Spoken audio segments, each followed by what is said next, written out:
آسان درس قرآن.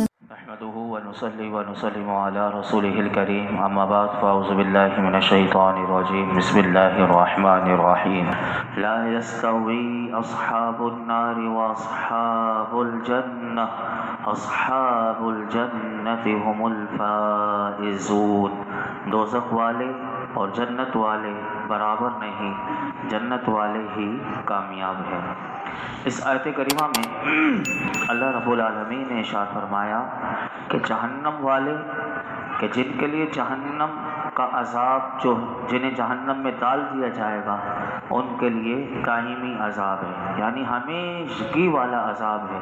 اور جنت والے جنہیں جنت میں بھیج دیا جائے گا تو فرمایا ان کے لیے ہمیشہ کا عیش اور سرمدی راحت ہے. اور پھر فرمایا کہ یہ دونوں برابر نہیں، یعنی جہنمی اور جنتی یہ دونوں برابر نہیں. اور پھر فرمایا کہ بلکہ جنت والے ہی کامیاب ہیں. کیوں کامیاب ہیں؟ اس لیے کامیاب ہیں کہ انہوں نے اپنی زندگی اللہ رب العالمین کی رضا میں گزار دی پوری، اور آخرت میں اس کی نعمتوں کے مستحق ہوئے. جبکہ کفار جو ہیں، جو کافر ہیں، جو جہنم میں جانے والے ہیں، وہ دنیا میں بھی نقصان میں رہے اور آخرت میں بھی نقصان میں رہیں گے. تو یہ بات ہمیں اس آیت کریمہ میں بتا دی گئی. آگے ارشاد فرمایا لو انزلنا هذا القرآن على جبل لرأيته خاشعا متصدعا من خشية الله وتلك الأمثال نضربها للناس لعلهم يتفكرون. اگر ہم یہ قرآن کسی پہاڑ پر اتارتے تو ضرور تم اسے جھکا ہوا اللہ کے خوف سے پاش پاش دیکھتے. اور ہم یہ مثالیں لوگوں کے لیے بیان فرماتے ہیں تاکہ وہ سوچیں. اس آیت کریمہ میں قرآن مجید کی عظمت کے بارے میں بیان کیا گیا کہ قرآن مجید کی عظمت و شان ایسی ہے. اللہ فرماتا ہے کہ اگر ہم اس قرآن مجید کو کسی پہاڑ پر اتارتے اور اس کو انسان کی سی تمیز بھی عطا کرتے تو انتہائی سخت مضبوط ہونے کے باوجود بھی اللہ فرماتا ہے کہ تم پہاڑ کو دیکھتے ضرور جھکا ہوا، اور انسان کی سی تمیز بھی اگر اسے دے دیتے تو فرمایا وہ اللہ کے خوف سے پاش پاش ہو جاتا. اور یہ فرمایا کہ ہم یہ والی اور اس جیسی دیگر مثالیں لوگوں کے لیے بیان کرتے ہیں تاکہ وہ سوچیں اور خیال کریں کہ ہم جب اشرف المخلوقات ہیں تو ہمیں چاہیے کہ ہمارے اعمال بھی اشرف اور اعلیٰ ہو. ہم ہیں اشرف المخلوقات لیکن ہمارے اعمال اگر اشرف اور اعلیٰ نہ ہو تو پھر ہمیں سوچنا چاہیے. یہ قرآن کریم ہمیں اس آیت کریمہ میں یہ پیغام دے رہا ہے کہ ایک انسان جو ایک مشت خاک سے جس کو بنایا گیا ہے اسے یہ حق نہیں پہنچتا کہ وہ ایسے کلام اللہ میں غور نہ کرے کہ جس میں اس کے لیے عبرتیں بھی ہیں، نصیحتیں بھی ہیں اور اللہ کا پیغام بھی اس میں ہے، اور اس چشمہ فیض سے وہ اپنے آپ کو سیراب نہ کرے تو یہ اس کے لیے بدبختی ہی ہوگی. یاد رکھیے گا یہاں پر علماء کہتے ہیں یہاں آیت میں قرآن سے مراد اللہ کا کلام ہے، اور اتارنے سے مراد اس کلام کو اس کی عظمت کے ظہور کے ساتھ اتارنا ہے. کہ فرمایا کہ اگر ہم قرآن مجید کو اس کی عظمت ظاہر کرتے ہوئے پہاڑ پر اتار دیتے تو وہ اس کی تاب نہ لاتا اور پھٹ جاتا. تو علماء کہتے ہیں اس آیت سے ایک اشارہ معلوم ہوا. وہ اشارہ یہ معلوم ہوا کہ نبی کریم صلی اللہ تعالی علیہ وسلم کا قلب مبارک یعنی حضور کا جو دل مبارک ہے فرمایا کہ یہ پہاڑ سے بھی زیادہ قوی اور مضبوط ہے، کیونکہ اللہ کا خوف اور اسرار الہی سے واقفیت کامل طریقے سے حاصل ہونے کے باوجود میرے آقا علیہ الصلوۃ والسلام کا دل مبارک، حضور کا قلب شریف جو ہے وہ اپنے مقام پر قائم ہے۔ یعنی اس آیت سے یہ اشارہ ملا کہ اللہ کے محبوب کا دل دیکھیے کیسا مضبوط ہے کہ اللہ فرماتا ہے اگر یہ پہاڑ پر نازل ہوتا اور اس کی عظمت اس کو ظاہر کرتے ہوئے تو پہاڑ اس کو برداشت نہ کر پاتا۔ حالانکہ پہاڑ جو ہے وہ انتہائی سخت بھی ہوتا ہے، مضبوط بھی ہوتا ہے، لیکن دیکھیے کہ قلب مصطفیٰ پر جو اسے نازل کیا گیا، اور یہ حضور ہی کا صدقہ ہے کہ آج حافظ قرآن جو ہوتے ہیں ان کے سینوں میں قرآن محفوظ ہو جاتا ہے۔ یہ حضور کے قلب مبارک کا صدقہ ہے کہ وہاں سے چھن کر ہمیں یہ دنیا میں دیکھیے 7 سال کا ہو، 10 سال کا ہو، اور جتنا بھی قرآن یاد کرنا چاہتا ہے تو وہ اپنے سینے میں محفوظ کر لیتا ہے۔ تو یہ قرآن کی عظمتیں اور رفتیں ہیں۔ آگے سنیے، اب وہ 3 آیات آ رہی ہیں کہ جس کی فضیلت ہم سن چکے ہیں کہ شروع میں جب یہ سورہ حشر ہم نے شروع کی تھی تو یہ اس کی فضیلت ہم نے یہ سنی تھی کہ حضرت معقل بن یسار رضی اللہ تعالیٰ عنہ فرماتے ہیں کہ رسول اللہ صلی اللہ علیہ وسلم نے ارشاد فرمایا کہ جس نے صبح کے وقت 3 مرتبہ اعوذ باللہ السمیع العلیم من الشیطان الرجیم یہ 3 بار پڑھا، اور سورہ حشر کی آخری 3 آیات جس کا ابھی ہم ترجمہ اور تفسیر سنیں گے تو تاکہ اب سننے میں تاکہ ہمیں لطف بھی ہو اور ہم یہ پڑھنے والے بھی بن جائیں کہ یہ 3 آیات کی تلاوت کرے، اللہ تعالیٰ 70,000 فرشتے اس بندے کے اعزاز کے لیے، دیکھیے کتنا بڑا اعزاز ہے، میرے آقا فرماتے ہیں 70,000 فرشتے اللہ مقرر کر دیتا ہے کہ جس بندے نے اس کو پڑھا تھا اس کے لیے شام تک دعائے مغفرت کرتے رہتے ہیں۔ اگر اسی دن اس کا انتقال ہو جائے تو وہ شہید کی موت مرے گا، اور شام کے وقت پڑھے تو صبح تک 70,000 فرشتے اس کے لیے دعائے مغفرت کرتے ہیں، اور اگر اس کا انتقال ہو جائے تو وہ شہید کی موت۔ اور ایک اور حدیث پاک اسی 3 آیات کے بارے میں یہ بھی ہے کہ حضرت ابو امامہ باہلی رضی اللہ تعالیٰ عنہ روایت کرتے ہیں کہ رسول اللہ صلی اللہ علیہ وسلم نے ارشاد فرمایا کہ جس شخص نے رات یا دن میں سورہ حشر کی آخری 3 آیات پڑھی، اسی رات یا دن میں اس کا انتقال ہو گیا تو اس نے جنت کو واجب کر لیا، یعنی اپنے اوپر جنت کو واجب کر لیا۔ یہ کتنی فضیلت والی 3 آیات ہیں۔ اب سنیے اس کا ترجمہ تاکہ ہم جب پڑھیں تو ہمیں اس کی ترجمہ اور اس کی تفسیر ہمیں ذہن میں ہو۔ اللہ تعالیٰ نے ارشاد فرمایا هو اللہ الذی لا الہ الا ہو عالم الغیب والشہادہ هو الرحمن الرحیم۔ وہی اللہ ہے کہ جس کے سوا کوئی معبود نہیں، ہر غیب اور ظاہر کا جاننے والا ہے، وہی نہایت مہربان بہت رحمت والا ہے۔ اس آیت کریمہ میں اللہ رب العالمین نے ارشاد فرمایا کہ اس سے پہلے والی آیت میں ابھی آپ نے قرآن مجید کی عظمت و شان کو سنا، اس آیت میں اللہ تعالیٰ نے اپنی عظمت و شان کو بیان کیا۔ فرمایا وہی اللہ ہے کہ جس کے سوا کوئی معبود نہیں، اور اس کی شان یہ ہے کہ وہ ظاہر اور پوشیدہ، موجود اور معدوم، یعنی سب کو جانتا ہے، اور وہی بڑا مہربان رحمت والا ہے۔ پھر فرمایا هو اللہ الذی لا الہ الا ہو الملک القدوس السلام المؤمن المہیمن العزیز الجبار المتکبر سبحان اللہ عما یشرکون۔ وہی اللہ ہے کہ جس کے سوا کوئی معبود نہیں، بادشاہ، الملک بادشاہ، القدوس نہایت پاک، السلام سلامتی دینے والا، المؤمن امن بخشنے والا، المہیمن حفاظت فرمانے والا، العزیز بہت عزت والا، الجبار بے حد عظمت والا، المتکبر اپنی بڑائی بیان فرمانے والا ہے۔ سبحان اللہ عما یشرکون، اللہ ان مشرکوں کے شرک سے پاک ہے۔ مفسرین فرماتے ہیں اس آیت کریمہ میں اللہ رب العالمین نے اپنے 10 اوصاف ارشاد فرمائے، اس کو بیان فرمائے۔ وہ 10 اوصاف کیا ہیں؟ فرمایا سب سے پہلا فرمایا کہ اللہ کے سوا کوئی معبود نہیں، لا الہ الا ہو، کہ اللہ کے سوا کوئی معبود نہیں۔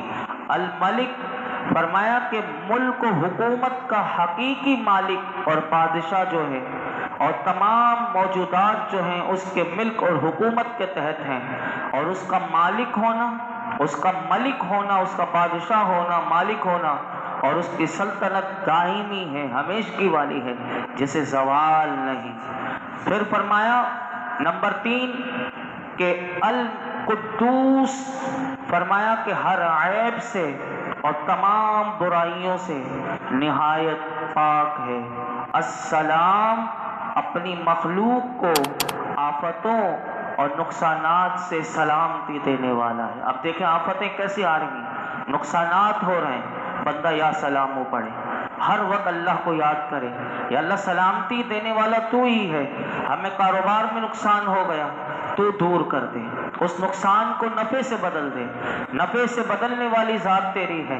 ہمیں آفتوں نے گھیر لیا، بیماریوں نے گھیر لیا، یا سلامو، بندہ اس نیت سے پڑھے، یا اللہ ہماری آفتیں دور فرما دے، ہمیں سلامتی والی زندگی دے۔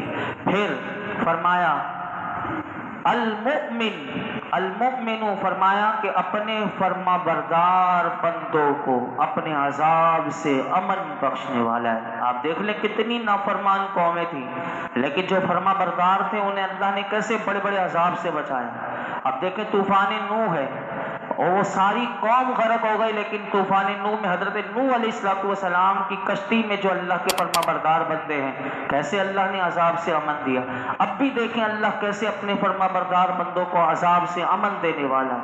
المؤمن، یہ ہے میرے رب کی شان۔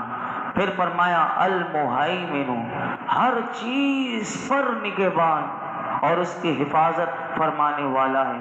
العزیز، ایسی عزت والا ہے کہ جس کی مثال نہیں مل سکتی، ایسے غلبے والا ہے کہ اس پر کوئی غالب نہیں آ سکتا۔ العزیز یعنی سب پر غالب، کہ اس پر کوئی غالب نہیں آ سکتا۔ پھر فرمایا الجبار، کہ فرمایا کہ اپنی ذات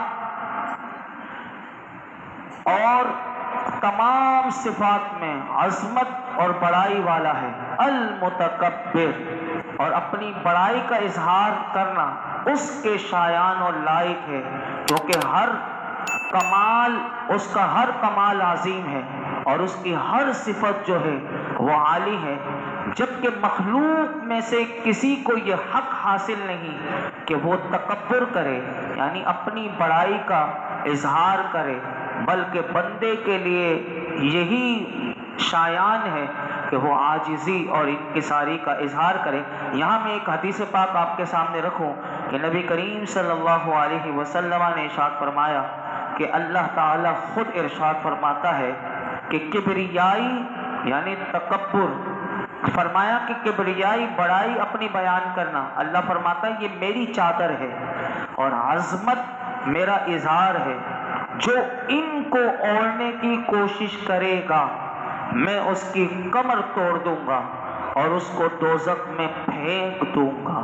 یہ اللہ تعالیٰ نے اپنے محبوب کے زبان ہمیں یہ ارشاد فرمایا کہ تکبر انسان نہ کرے، اپنی بڑائی بیان نہ کرے کہ میں وہ، یہ انسان اس سے بچے، بلکہ ہمیشہ عاجزی اور انکساری کرے۔ اللہ ہمیں ایسا ہی بنائے، کیونکہ یہ جو میں ہے نا، یہ انسان کو لے ڈوبتی ہے اور کہیں کا نہیں چھوڑتی۔ پھر اللہ رب العالمین نے ارشاد فرمایا کہ سبحان اللہ عما یشرکون، کہ فرمایا اللہ ان مشرکوں کے شرک سے پاک ہے۔ فرمایا اللہ تو وہی ہے کہ جو ان صفات و کمالات سے متصف ہے جو ابھی آپ نے سنی، یعنی یہ سارے 10 صفات آپ نے سنی۔ اللہ فرماتا ہے کہ اللہ تو ان تمام صفات اور کمالات سے متصف ہے، اور جن کو ان احمقوں نے خدا کا شریک بنا رکھا ہے، یعنی جو شرک کرنے والے لوگ ہیں اور اللہ کا شریک ٹھہرانے والے ہیں، فرمایا کہ ان میں کیا یہ خوبیاں پائی جاتی ہیں؟ تو یا ان میں سے کوئی ایک خوبی بھی پائی جاتی ہے، جب ان کمالات کا ان میں شائبہ تک نہیں تو ان کو اللہ کا شریک بنانا، فرمایا یہ کتنی بڑی حماقت اور بے وقوفی ہے۔ اس لیے آخر میں اللہ نے فرمایا کہ اللہ کی ذات وہ ذات ہے کہ ان معبودان باطل سے پاک ہے کہ جنہیں یہ نادان اس کا شریک بناتے ہیں۔ اور تیسری اور آخری آیت کریمہ سورہ حشر کی، فرمایا هو اللہ الخالق البارئ المصور لہ الاسماء الحسنى یسبح لہ ما فی السماوات والارض وہو العزیز الحکیم۔ وہی اللہ بنانے والا، وہی اللہ بنانے والا، پیدا کرنے والا، ہر ایک کو صورت دینے والا ہے۔ سب اچھے نام اسی کے ہیں، آسمانوں اور زمین میں موجود ہر چیز اسی کی پاکی بیان کرتی ہے، اور وہی بہت عزت والا، بڑا حکمت والا ہے۔ اس آیت کریمہ میں اللہ تعالیٰ کی مزید صفات بیان کی گئی۔ سب سے پہلے خالق فرمایا، خالق کہتے ہیں اندازہ کرنے والا، البارئ کہتے ہیں جو اندازہ تھا اس کو اور تجویز کو عملی جامہ پہنانے والا۔ بتا دیا کہ سنو لوگوں کہ اللہ رب العالمین کائنات کی ہر چیز کا منصوبہ بھی بناتا ہے، تجویز بھی کرتا ہے، اندازے بھی مقرر کرتا ہے، اس لیے وہ خالق ہوا اور ان اندازوں کے مطابق انہیں پیدا بھی کرتا ہے، اس لیے وہ باری بھی ہوا۔ اور پھر فرمایا المصور، اور فرمایا کہ تصویر بنانے والا، یعنی جس طرح چاہتا ہے اس قسم کی شکل عطا فرما دیتا ہے، کسی کو خوبصورت، کسی کو بدصورت، کسی کو کیسے، کسی کو کیسے۔ فرمایا کہ ان گنت، یعنی جس کی تعداد انسان گن نہیں سکتا، اتنے انسان پیدا ہو چکے، ہو رہے ہوں گے، لیکن کسی کی شکل کسی کے ساتھ ہو بہو نہیں ملتی۔ فرمایا ہر پیدا ہونے والے انسان کے لیے ایک الگ نقشہ، ایک علیحدہ خط و خال ہوتا ہے، اور اس کو علیحدہ خط و خال میں بنا دینا، فرمایا کہ یہ اسی کی قدرت کا کرشمہ ہے۔ یعنی اس آیت کریمہ کو اگر آپ دیکھیں تو اس کا خلاصہ یہ ہوا کہ وہی اللہ ہے کہ جس کی شان یہ ہے کہ وہ بنانے والا، عدم سے انسان نہیں تھا وجود میں لانے والا، ہر ایک کو جیسی صورت، جیسی چاہے ویسی صورت دینے والا ہے۔ فرمایا سب اچھے نام اسی کے ہیں کہ جو کہ اس کی بلند صفات پر دلالت کرتے ہیں۔ آسمان و زمین میں موجود ہر چیز تمام عیوب و نقائص سے اس کی پاکی بیان کرتی ہے، اور وہی حقیقی طور پر عزت والا اور حکمت والا ہے، یعنی وہ عزیز ہے، وہ حکیم ہے۔ قوت و حکمت کا یہ امتزاج کتنا حسین اور معنی خیز ہے۔ یہ آیت کریمہ کا معنی اور اس کی مختصر تفسیر تھی۔ اللہ رب العالمین سورہ حشر کا مکمل درس سننا اپنی بارگاہ میں قبول فرمائے۔ اللہ تعالیٰ اس کی جو 3 آخری آیات ہیں صبح و شام ہمیں پڑھنے کی اللہ توفیق عطا فرمائے۔ کل انشاءاللہ زندگی رہی تو انشاءاللہ سورہ ممتحنہ کا جو اس سے اگلی صورت ہے اس کا آغاز ہوگا۔ اللہ رب العالمین قرآن حکیم کا نور اور اس کا فیضان ہم سب کو نصیب فرمائے۔ الحمدللہ رب العالمین، والصلاة والسلام علی سید الانبیاء والمرسلین وعلی آلہ واصحابہ اجمعین۔ یا اللہ پاک جو کچھ سنا اس میں کوئی غلطی کوتاہی معاف فرما۔ یا اللہ ہم سب کی، ہمارے ماں باپ کی، ساری امت مسلمہ کی بے حساب مغفرت فرما۔ دنیا اور آخرت کی ساری بھلائیاں، کامیابیاں، عزتیں، نعمتیں، راحتیں، سکون عطا فرما۔ زوال نعمت سے محفوظ فرما، احساس نعمت عطا فرما، ہر قلت، ہر علت، ہر ذلت سے بچا لے۔ دونوں جہانوں کی خیر، عافیتیں، بھلائیاں، سلامتیاں، عزتیں، نعمتیں، راحت، سکون عطا فرما۔ شکر والی زبان دے دے، شکر والا دل دے دے، ہر لمحہ ہمیں شکر کرنے والا بنا، نا شکری سے بچا۔ اے اللہ تو ہم سے ہمیشہ کے لیے راضی ہو جا۔ آج تک جتنی دعائیں کی ہیں آئندہ کریں گے، پروردگار عالم ہماری تمام دعاؤں کو قبول فرما۔ وصلی اللہ تعالی علی خیر خلق محمد وعلی آلہ وصحبہ اجمعین۔